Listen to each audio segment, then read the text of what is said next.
Our today's session is on enterprise risk management. So at the end of this session, we should have a good enough understanding of how to develop a risk management program. What is the risk management process? What is the risk analysis methods? So developing a risk management program. The first and the foremost thing to do any program is to establish the purpose. Similarly here, so we need to establish the purpose of the risk management program. Why am I having it in the first place? So I might have seen through that there are many risks which are actually not getting properly clustered or properly kept or properly managed. So I would possibly want to have this. Once I have a proper risk management program, I will have a proper risk management plan. So I will need to assign the responsibility for the risk management plan to someone somewhere. So what's the risk management process? So the risk management process starts with identifying the asset. So if I have an asset, so it could be in terms of an application, it could be in terms of a software, it could be in terms of an hardware, it could be in terms of a server, it could be a human asset also. So I need to identify the asset. Once I have identified the asset, say asset A, I have identified that asset. I need to understand what are the threats and vulnerabilities to that asset. So, for example, if I have a server with a very secured application which is there, which actually should not be accessible from outside.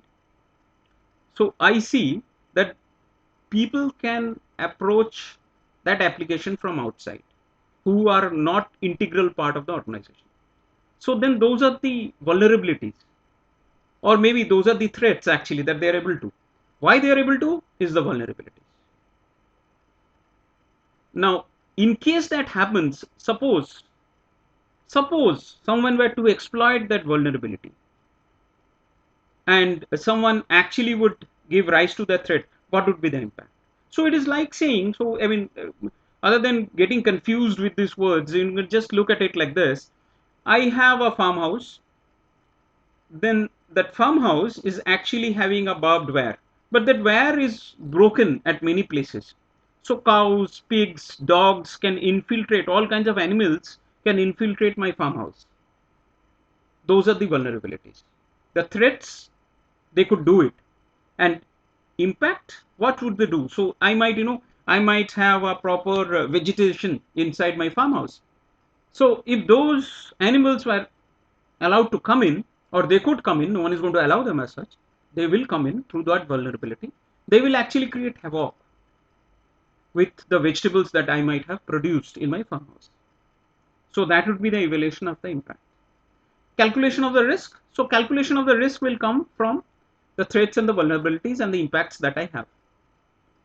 What would be the evaluation and my response to this risk? So I, in my farmhouse example, possibly I will have to ensure that I have a proper barbing done there.